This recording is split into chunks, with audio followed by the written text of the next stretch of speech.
This channel discusses the presentation and debugging of controversial topics and beliefs. Some or all of the topics discussed may be emotionally triggering or otherwise upsetting. Viewer discretion is advised.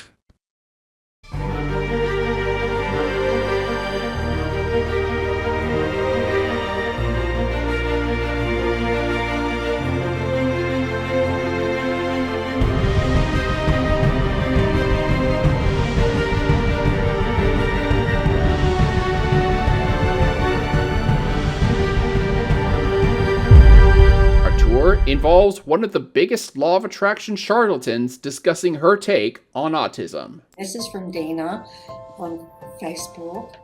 Dina, my son is diagnosed with autism spectrum disorder. It is really heartbreaking and very painful phase for me as a mother, as it is a non-curable disorder. Can I manifest for my 3-year-old son? Already the cringe is getting to me.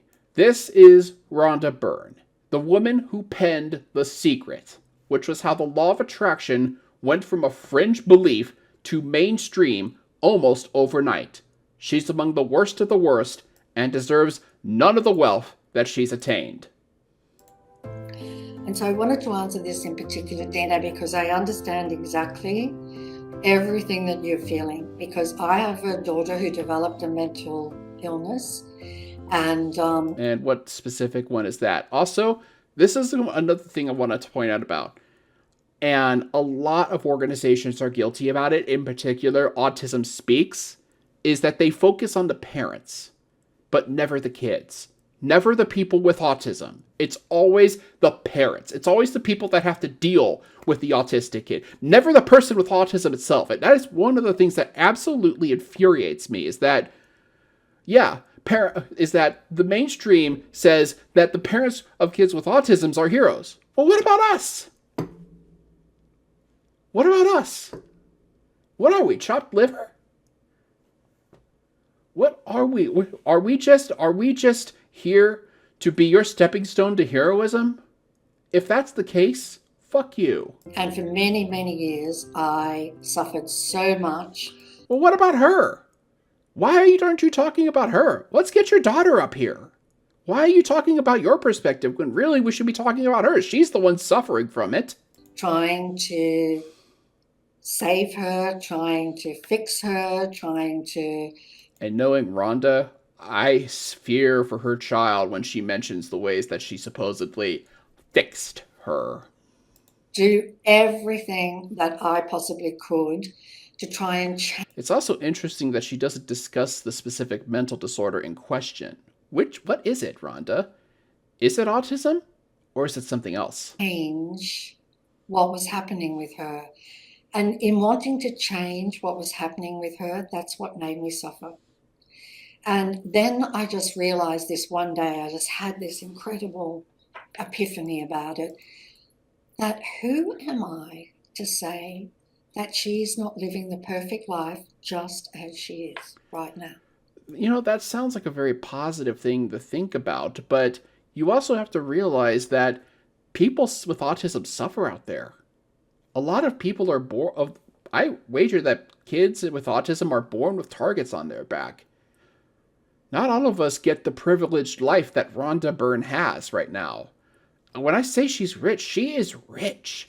She has a huge mansion in Laurel Canyon, which is like a part of Los Angeles that rich people live in. She's got money. She can afford to give her daughter a privileged life. What about the rest of us who don't have millions of dollars, Rhonda? Maybe we just didn't manifest it enough? With mental illness. I'm not God to say that this is not the perfect life. And now I even understand a whole lot more, is that because she is living this life, this is the life that is very important for her to live. Why is that? So that she can inflate your ego? And also I know that I suffered way more than she suffers. I'm sorry. What did you just say? Let me pull it a bit back, because I did not hear what you just said. Way more than she suffers. Well, no, hang on. I suffer, and also I know that I suffered way more than she suffers. Wow. Are you serious? Did you just make that claim? That is gotta be one of the most narcissistic things that I've ever heard. And yet, I could totally expect that from a parent of a kid with autism, who are themselves neurotypical and don't understand for their own. They would say, "Oh, this is so hard. This is so hard. This is much harder for me than it is for my child." And the sad truth is, the fuck it ain't. Because when you're a kid with autism, everybody knows, and they'll be quick to let you fucking know about it. She's way more accepting than me. What do you mean by that? Well, I imagine she probably seems to have less empathy. She seems to have more sympathy and empathy than you can manifest, Rhonda. And so I just changed the way that I viewed everything. I appreciate every really great second with her that I have with her, and now I don't spend my time wanting to change her. But what I do is I always keep a part of myself open to the fact that she may just get better. Because get better. Yeah, she could get better. And I've got a funny feeling that the only way she gets better is by you insisting that she mask herself. And knowing you probably are teaching her things like manipulating and things like that. Because I'm willing to bet that the only real people who succeed, who believe in the law of attraction, excel at manipulation. if I know people say things are incurable, but that's not true. There isn't. Well, guess what? Autism is incurable. Why isn't it curable? Because it's the way your brain is configured. To create a cure for autism would mean eliminating your child's personality. It would eliminate who your kid is, what they are, and the kind of person that they are. You would have to change your kid 100% to cure autism, which in itself would be an impossibility, if not something that is just simply a gross crime against humanity. Everything's curable. No, the fuck it ain't, Rhonda. When something is created, its cure is created at the same time. Oh, really now? Where's your cure for type 1 diabetes, Rhonda? Where's the cure for cerebral palsy? Where's the cure for cystic fibrosis, Rhonda? Where are these cures? Where are these cures that you claim exist? Since you seem to be the expert on this, I want to hear it. Where are these cures? And so everything, absolutely everything is curable. So then you asked about manifesting for your son. So here's what you can do. While completely accepting and loving your child exactly as they are, and that's probably going to be the only sound piece of advice that she has in this entire video. Absolutely know that you would be. You just had a different dream for your son, right, than the one that your son is living. But what you can do is when your son is asleep, you can sit down on the bed next to your son, and then you can... That totally doesn't sound creepy as fuck. ...say these things which will go into his subconscious mind. What? And you can tell him that he is perfectly healthy, that he can do anything that he wants to do, that his brain is healthy. I mean, he has a mental illness. He has a mental disorder. I'm not saying that the guy is going to be cursed forever, but he's definitely got a disadvantage. That his mind is healthy, that he is the infinite being, and that he is all love, all intelligence, all beauty, and all power. And this is going to do absolutely nothing to the kid. Even if you did this, like, subliminal suggestion has been evaluated, and it doesn't work.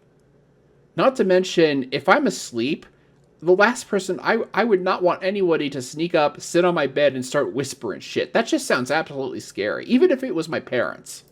And he can live the exact life that he wants to live.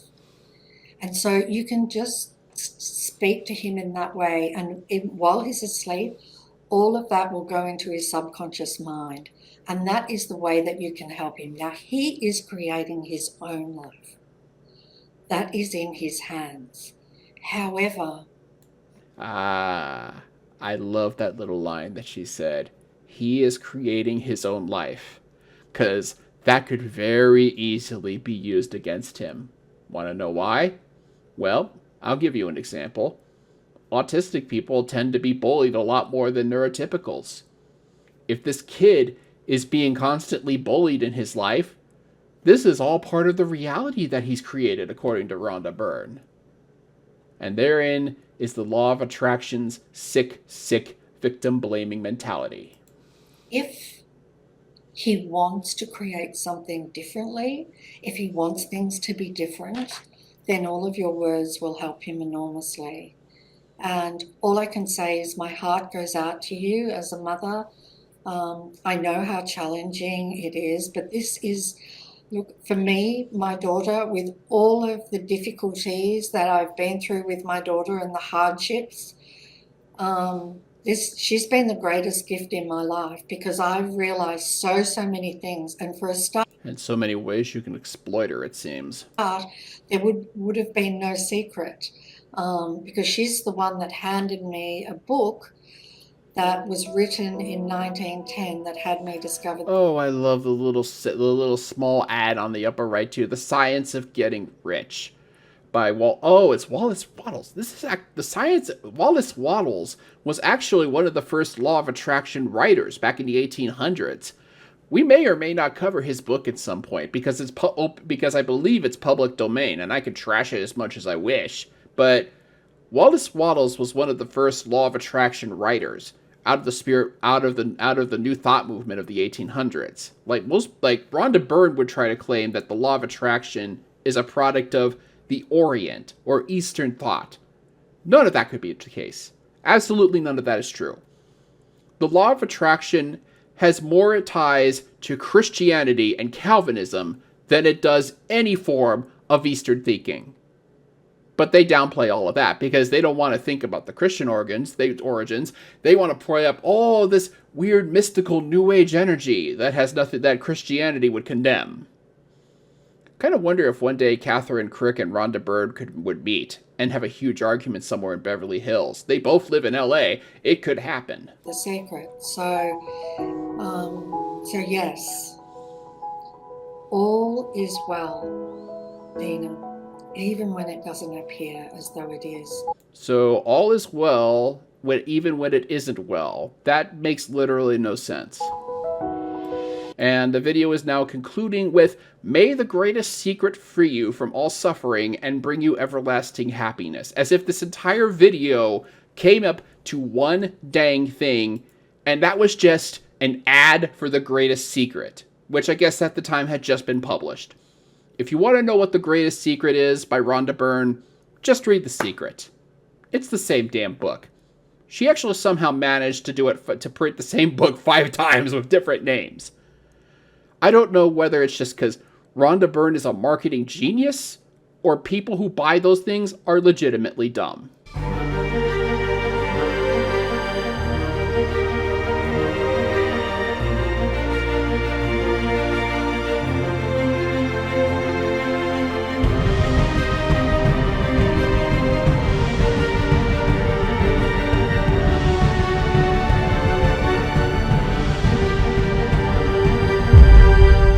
Next up on our tour, we have a Christian preacher who claimed his prayer cured autism. I met Hope it was probably about 18 months ago in Florence, Kentucky, and Hope had a severe level of Asperger's. Asperger's? Now, this guy is from New Zealand, so I'm going to... I can give a benefit of the doubt that might just be due to the accent, but first and foremost, Asperger's syndrome has not been a thing for many, many years. It is now all autism spectrum disorder. So already right out of the gate, we've got some problems going on here, which is already going to be bad. This man is Chris Gore. He was the director of healing ministries for Bethel Church and then returned to New Zealand in 2022. And I'm starting to see that maybe there might be a reason why. This man, with a very unfortunate last name, discussing Christian nonsense toward autism. And she was just not socially adept in any way. Yes. And I was doing a conference there. I was actually ministering with Georgian Banoff, and I was in a hurry. I'd finished teaching, and I needed to fly out the door to catch a flight. And so I think from memory, I kind of like taught and then ran, and I told them I had to leave immediately after. And this lady, she has this daughter called Hope, and so Hope's autistic. I love that he went from Asperger's to autism now. And she said, man, she said to herself, I really wanted Chris to pray for Hope. And why does it have to be specifically Chris? That's the question. Why does it have to be Chris that prays for this child? Can't it be anybody? Why is it? I assume, since the mom must be a Christian, that she's been praying to God for a supposed cure for autism, and it seems at this point that that's ineffective. Otherwise, she wouldn't be asking Chris to do it. So why is it that Chris Gore has to do it? And the Lord said to her, we'll chase him. And she said, I'm not chasing any guy. I'm not chasing a man for a miracle. And the Lord said, well, you'll miss out. The Lord said, if you want your miracle for Hope, get him to pray. Wow. There's so many ways that this could go down. The first and most likely thing is that the woman was manipulating him to pray for her kid.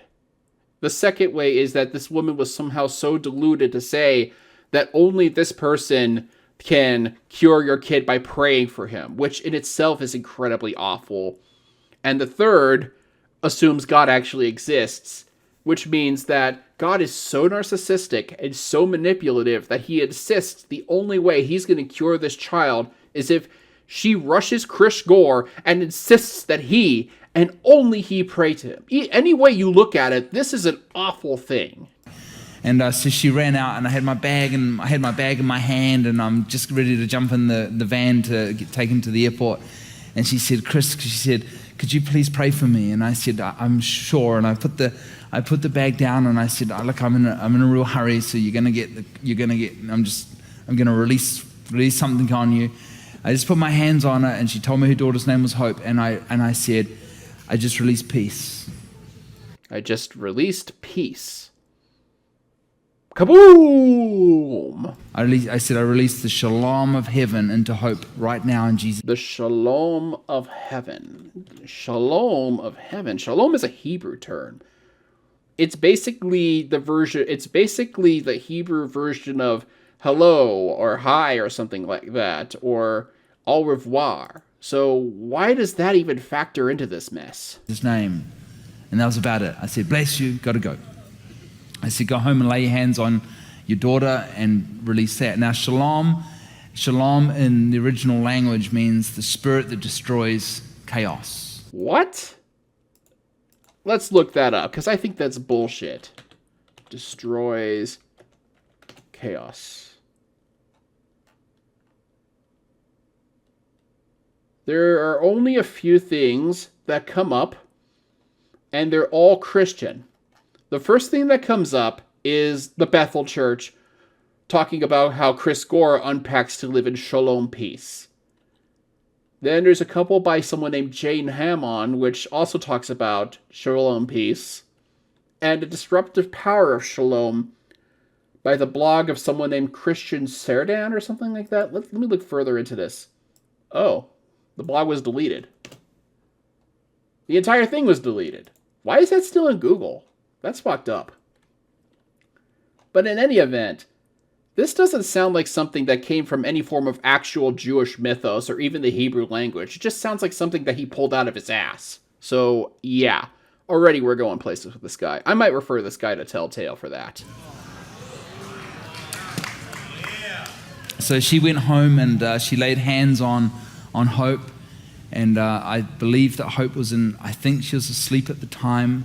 And she lays hands on her and she... What the hell is with this? Like, why is it gotta be when the kid's asleep? Like, we had Rhonda Byrne earlier say, sit on your kid's bed and say all of these things. And now we've got this mom who's probably sitting on her bed laying her hands on this kid. What's going on here? It just says, I just release the shalom of heaven through you, Hope. And from that, I don't understand this, and I'm not going to try and understand it because I just don't understand. But from Yeah, I don't understand anything you're talking about either, sir. the next morning they came into the conference, from when Hope woke up, she stunk, absolutely reeked of dead fish. What? I'm sorry, can you say that again? Reeked of dead fish. What does that have to do with autism? Autism doesn't make you stink. There's nothing going on that makes you smell of dead fish. If you smell of dead fish, that's usually an indicator of a medical condition, and your daughter probably needs to get checked out by a doctor. What the hell does that even mean? For a number of days. A number of days? And she didn't see a doctor? And plus, I thought you said that it happened the day after. So now all of a sudden it's a number of days? What's going on here? After her mum prayed, I'm not even going to begin to explain what I think it is. I have no idea. But she stunk. And they came into the conference. And how did he know all of this? I thought he was on a flight going to some other place. This was going on the next day. She comes into the conference and they're registering for the day, and the lady at the checkout said, man, have you got a rotten fish sandwich in your bag or something? You know, I mean, like everybody could smell. Like, what's going on here? What does that even have anything to do with autism? She's just detoxifying something out of it. I don't know. And anyways, Hope has now been mainstreamed into a main school within 2 to 3 months. She's mainstreamed into a main school, getting A's and B's in every subject. Well, good for her, but I'm still trying to figure out how smelling like a dead fish leads to getting mainstreamed and getting A's and B's. And